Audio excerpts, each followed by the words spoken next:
Created by a Swiss watch company and a German automaker, the tiny smart car was meant to be a revolutionary new idea in urban mobility.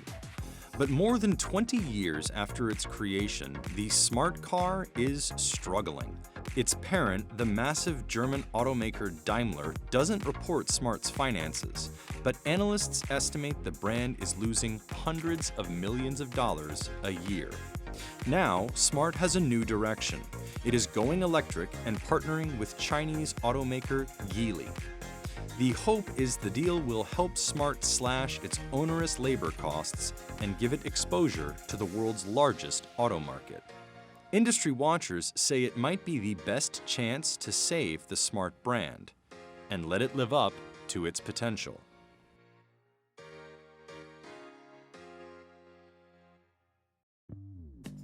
The smart car was the result of a collaboration between Mercedes-Benz and Swatch, the watch brand which helped revitalize the deeply troubled Swiss timepiece industry in the 1980s.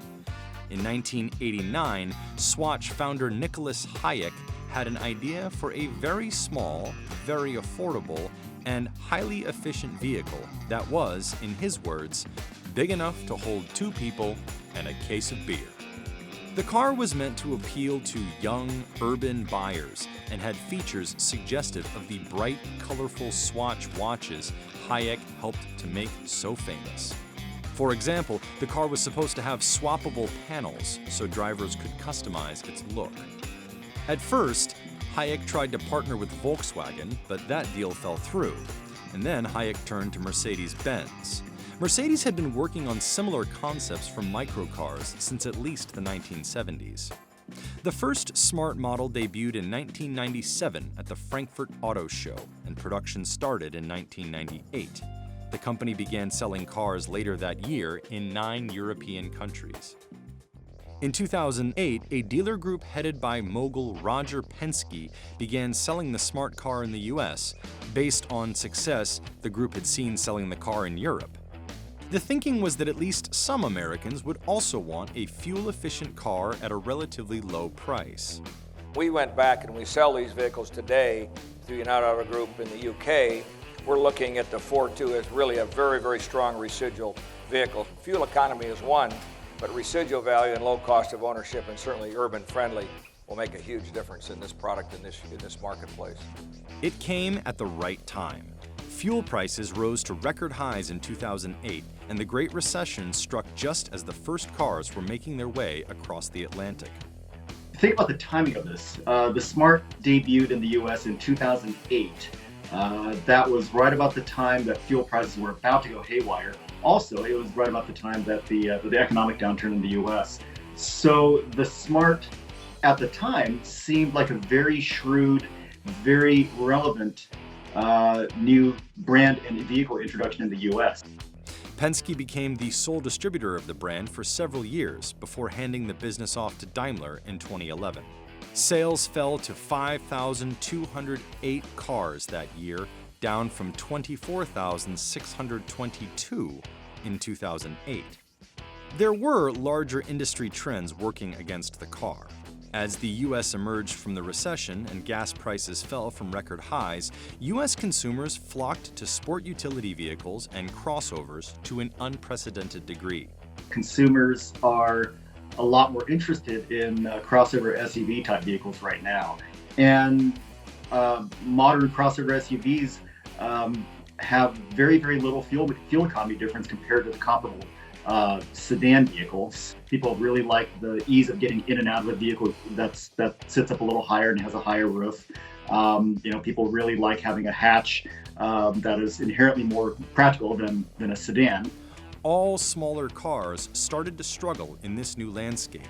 But the Smart car seemed a particularly tough sell. The only model Smart sold in the US was the 4.2.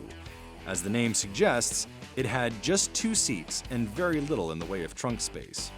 While this made it extremely maneuverable and easy to park, these were big sacrifices customers didn't have to make buying a subcompact car from another manufacturer with comparable fuel economy and a similar price.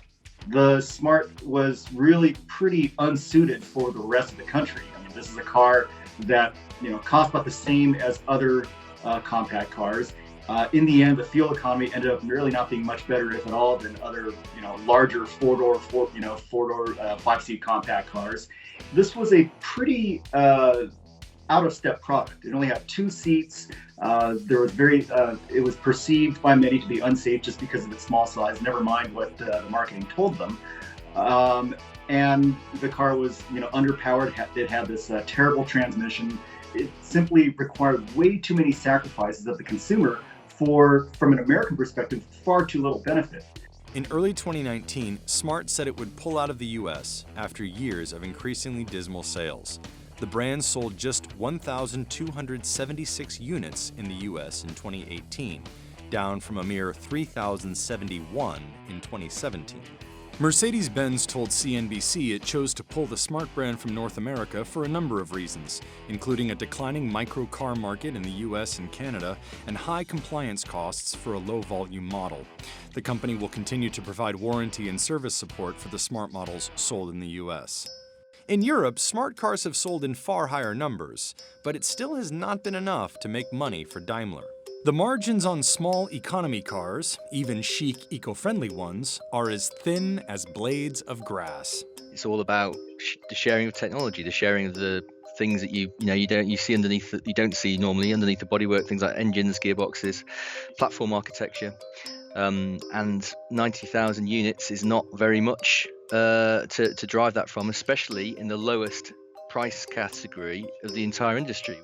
At least one analyst who follows Daimler estimates the brand loses about $500 million on Smart per year. I mean, manufacturing cars is damn difficult, and it's very, very hard to make money. So, the bigger the car is, normally the more money you make with it, and the smaller the car is, the price drops down. And when it comes to the size of a Smart, it's just very, very hard at a selling price of, 12, 15,000, maybe 18,000. To really make money with such a product. And we've seen that all over and over again. Smart's particular trouble is that it relies on high-cost labor, say analysts.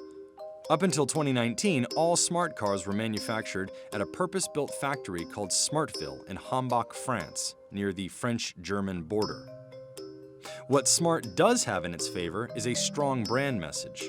The cars are innovative. They have a fancy design, a colorful design. So I would say, in general, they have a good, they have a good brand image, good heritage. Saving on gas and reducing carbon emissions is a powerful selling point for some customers around the world.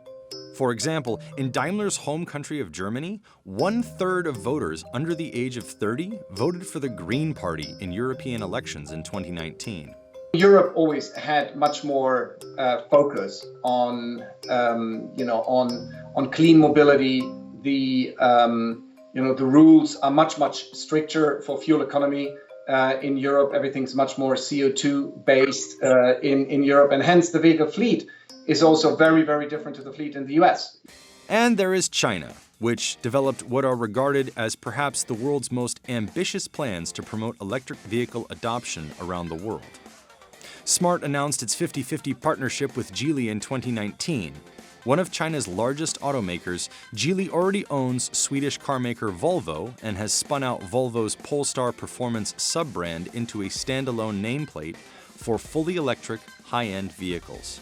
Like the high-end Polestar cars, Daimler and Geely's Smart cars will be fully electric and will be manufactured in China. If it goes as planned, cheaper Chinese manufacturing will help Smart lower its labor costs and make money off its cheaper cars. The partnership will also give Smart a chance to compete in the massive Chinese auto market, the largest in the world. 28 million new automobiles sold in China in 2018, and there are already more electric cars in the country than in every other country combined. It really opens up the Chinese market with 23, 25 million units annually in a couple of years' time, by far the largest market globally. We talk about tier 1 cities with huge traffic, so a small, smart car can really make sense. Such a massive potential appetite for a small electric vehicle could finally give Smart the market it needs to realize the goals of its inventor.